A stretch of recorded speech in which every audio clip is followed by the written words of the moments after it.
Well, g'day Flatties and Globe Defenders, it's Critical Think from Down Under, and we're back in the kitchen beside the sink. We're going to revisit the Wolfpack glass with the water in it turned upside down.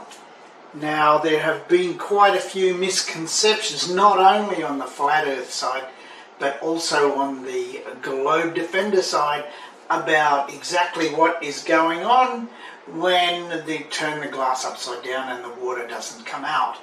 So I'm going to change the camera position now, and I'm going to do a few more little experiments and demonstrations, and I'm going to have to shift the camera so you can easily see what's going on there. So I've got some materials, different densities, different weights. So that's a piece of cardboard, 0.3 millimeters, and that's about 2.6 grams. And I've got a same size piece of aluminium, 0.3 millimeters, 7.3 grams. And I've got a slightly thicker piece of cardboard, which is about 0.4 millimeters, and I've cut them to very similar size, which is about 100 millimeters by 100 millimeters, so that's 3.5 grams roughly. And I've got a big piece of perspex, which is much heavier, there at 109 grams. So a little bit more explanation about the physics of what's going on here. Now, first off, one of the factors in this is there is a seal that the water, an airtight seal, which is formed between the water and the cardboard. Now, Gary Wybenga has said that the water has adhesive qualities. This is not quite true. It's actually, there's surface tension in the water that helps maintain this airtight seal. Without this airtight seal, there is no way that this cardboard can stay there. The air will get in, the water will fall out. So it relies on this airtight seal. So it's if we have that airtight seal and the air cannot get in there, then the air pressure underneath the cardboard pushes the cardboard up. It's 14.7 pounds per square inch there, and because the air can't get in around there because of the airtight seal, then there's no way that water can come out because the weight of the water, this is a 300 ml glass, so the complete weight of the water there is 300 grams with a full glass. And 14.7 psi, that's going to be quite a bit there because there's about 3 square inches there or so. I can work it out later.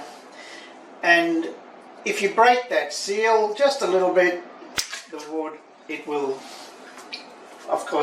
fall down. Now, the whole point that I was going before, going with my original video, was this defies what I understand to be the relative density argument, because obviously water and cardboard is more dense than air. So I wanted a flat earther to try and explain this to me in terms of density, and I got a lot of silly arguments, and one even from Sleeping Warrior where he says that this is a man-made phenomenon there, it doesn't count because I'm turning the glass. So okay, Sleeping Warrior, if I turn this glass and the water falls out, is this not a natural event because I'm the one turning the glass? No, I don't know. Now, the other thing that people claim is that there is a vacuum at the top of the glass, and this vacuum is sucking up. So I'll try to create one that has no vacuum. It's very difficult to get this. There's a little bit of air leaks in, but it doesn't really matter at all how full or how empty the glass is. It has nothing to do with it. And I'll have a little bit of more of a demonstration of that in a little while. The airtight seal stops the air getting in, atmospheric pressure pushing on there. Atmospheric pressure can't push on here because of the glass. So now also, if you can see this, I'll try and fill the glass up entirely. And you know, this is, I'm turning the glass upside down, this is a full glass. So as you can see, if you can see inside there, there's no vacuum or anything. The glass is completely full. And I can do that, let a little bit of air in, and you can see it doesn't matter. The water stays there, air or no air. And we're going to do another demonstration with this. So this piece of cardboard is one density. I've got another piece of cardboard that's a bit thicker, and it's the same density, a bit thicker. So that if you like, I'm wiggling the density variable by changing the card, and that one fell out because the card fell off. The air got in between. There it goes. So it's a little bit heavier. It's more likely to fall down because it breaks the seal. Breaks the seal between the cardboard and the glass. So it has to be a very perfectly flat piece of cardboard, and once that seal's broken, the air gets in. So the density was the same, but the water still fell out. And here's a piece of metal, much more dense than the cardboard. And again, we have the metal. It's very hard to get it flat, a flat piece of metal. And the metal has to be, that's just hanging on with the surface tension there, because the metal's not exactly flat. You can see it moving, and but it's holding if I hold it still. I'll wiggle this independent variable a bit and it'll fall off. There you go.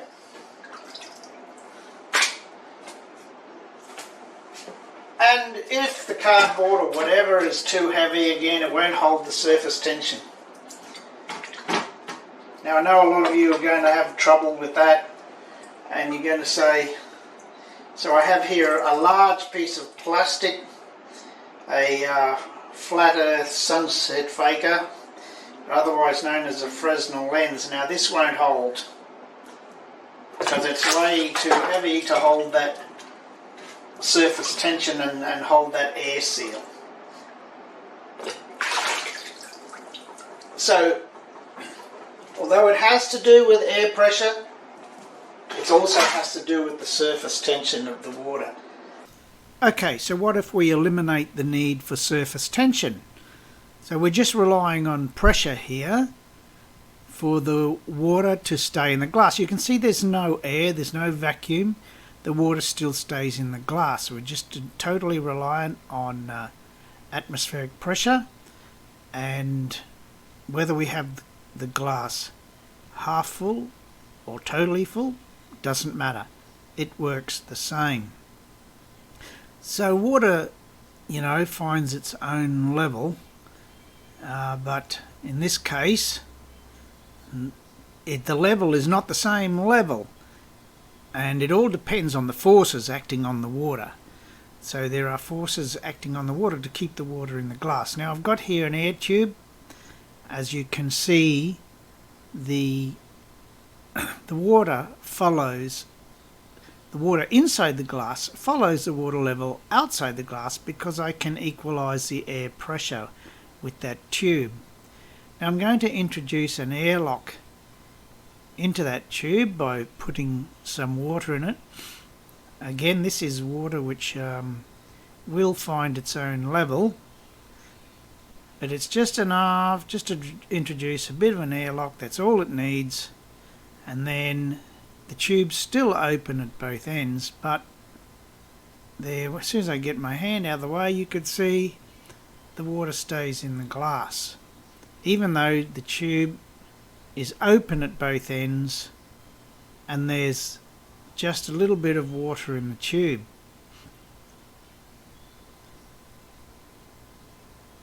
So you can't just make this simplifying statement that water always finds its own level. This level is of course dependent on the forces acting on the water, and in this case the atmospheric pressure pushing down on the water in the sink is one of those forces which causes force to be pushing up through the bottom of the glass. And you can see that even though the tube is open at both ends, the water doesn't collapse. And the water level in the tube itself is not equal on both ends, which is showing an unequal pressure.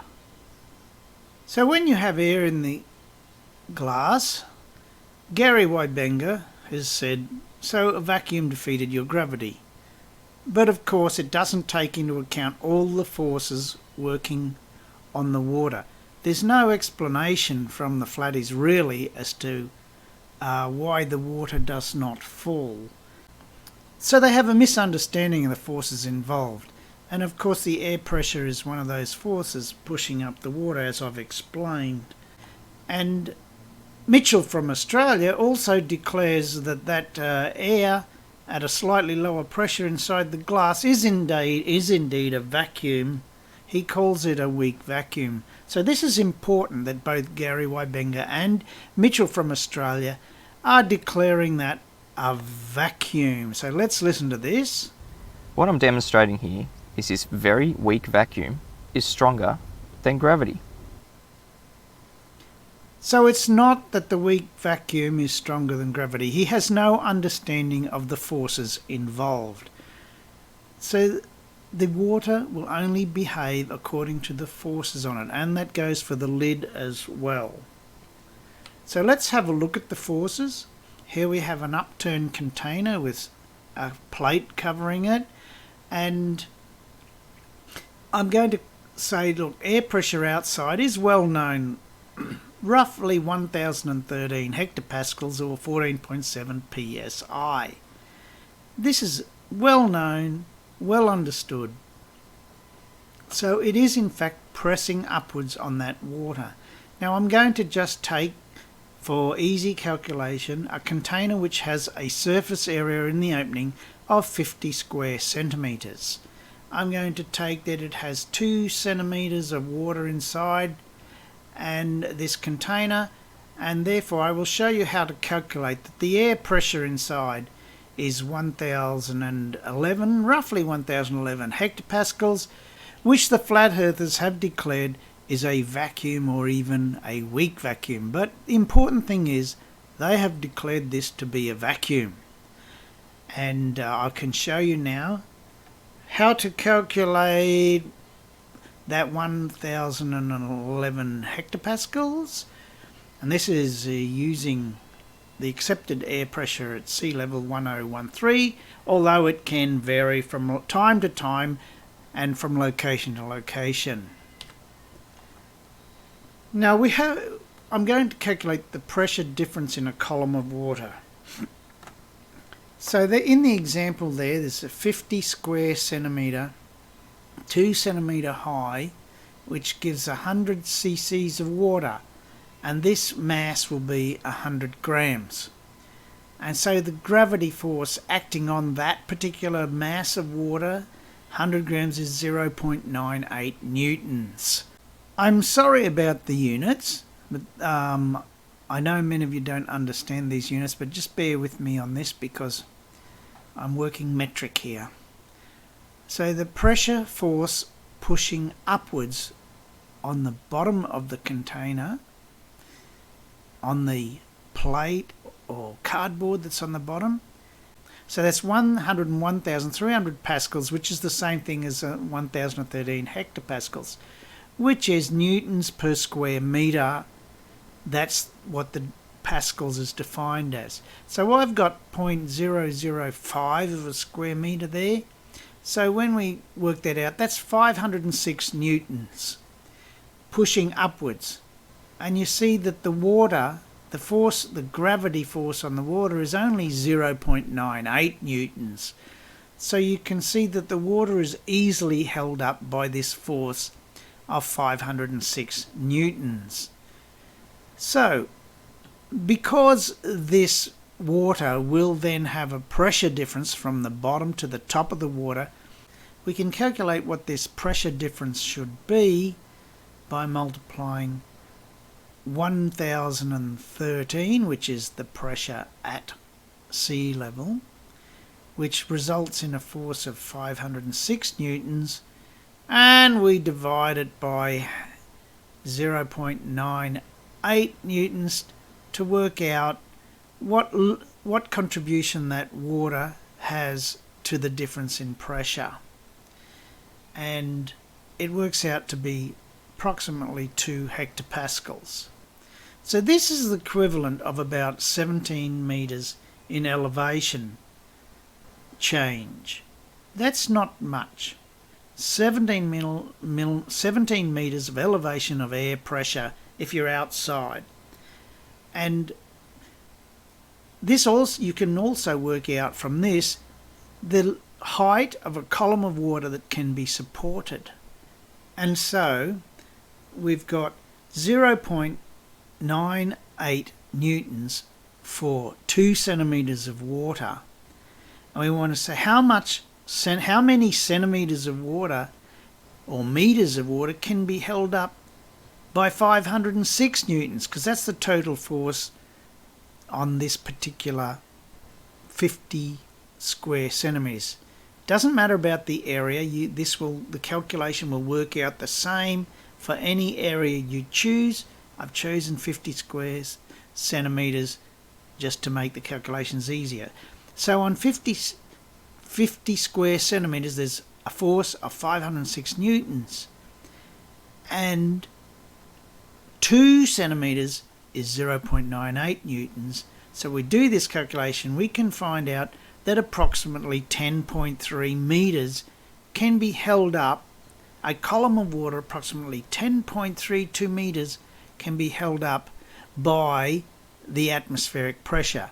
And I've got a little experiment that will show that, but it won't be in this video. So just going back a bit, a lot of people think that the reduced air pressure inside the top of the container, which some call a weak vacuum, is actually pulling the water and holding the water. Well, that's sort of like not the water being held up is not caused by that weak vacuum or lower air pressure up there. That lower air pressure is a result rather than a cause. This is because the air pressure under here would mean that this pressure at the bottom of the water is 1013 hectopascals. That water's got all that weight of the water above it, so therefore the pressure will reduce at the top of the water until there's a small amount of pressure difference there of 2 hectopascals. So of course the air up in the top has to equalise with that pressure at the top of the water. So a very slight difference in pressure. It's not holding the water up. It's an equalisation that's caused by the fact that there's a pressure difference in the water. I know it's a little bit difficult to understand, but the forces have to be equal. In this case, there's a force pushing up, 1013 hectopascals. There's a force of the weight of the water, which is gravity on the water, which is about 2 hectopascals. That means that this air in here is 1011 hectopascals. So we've calculated what it should be, equivalent of about 17 metres in elevation change outside. Now I've also rigged up an experiment to measure what this difference actually is. So for 2 centimeters of water, we've worked out that it should be 2 hectopascals. So I'm going to run, I've got a jug turned upside down, a plastic jug. I've rested my Wolfpack glass on the top so it doesn't float away. I've got an Android phone sitting on top of an upturned glass inside the jug, and there's some water in the bottom of the sink. Now at the moment I've got a hose, it's completely empty, the air's free to go in and out of that jug, and it's showing, in this case, this pressure is showing at 1008 hectopascals. That's the atmospheric pressure that's being measured by the phone at that point. Now we'll watch what happens. I'm going to suck on the hose now and pull the water up. So we reduce the pressure inside. In this case, the atmospheric pressure will push water into the jug, and then I let it go. The water will of course fall down, all very normal. So this gives us an actual picture of how much pressure difference there is in the water. And when we get this to settle down, I'm going to block off one end of the hose with just put an airlock in there. You can see that I'm going to put it in the water, going to cause an airlock, and I'm going to try and seal that off now. So I've got some water in there. Let's wait for it to stabilize. It's around about, there we go. I've just got the end in some water, create an airlock. There's still a weak vacuum inside there of about 5 millibars, you can see. So I'll measure that column of water in there a little bit later, but it is about 5 centimeters, which is about what we calculated. It's approximately 1 millibar per centimeter. Now it's very difficult to see with the measuring stick I've got there because I didn't angle it right, but I'll move it over to the left in a minute, and you'll see it's pretty close to 5 centimeters. So I've put some water into the hose, and you can see again both ends open. The pressure remains the same. There's a partial vacuum inside, and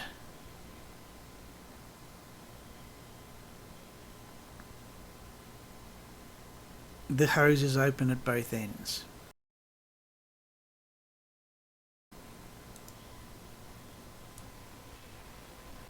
Now I've also recorded pressure when I've gone on a journey. I've started out and I've moved from place to place. I've gone uphill and downhill in my car. So I've gone, first of all, I've gone down to the beach, and you can see that's that 1017 millibars measured. It's also the same thing as hectopascals. So it's 1017 right down the water. I've walked up to the car park. I've got in my car. I've driven uphill, and I've driven downhill. I've stopped at the lights there in the middle between uphill and downhill, and then I've driven uphill a little bit more. And so you can see that the difference in pressure is 2 hectopascals, which is exactly the same thing as Gary Wybenga calls a vacuum, and what Mitchell from Australia calls a weak vacuum. So here we have a vacuum next to pressure and there's no actual container or membrane between them.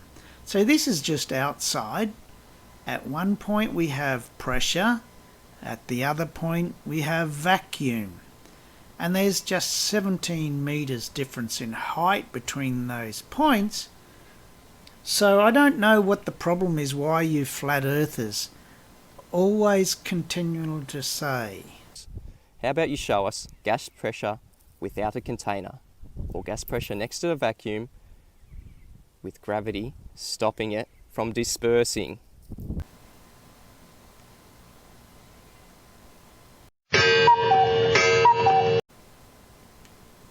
Well, here it is. This is it. Vacuum next to a pressure without a container.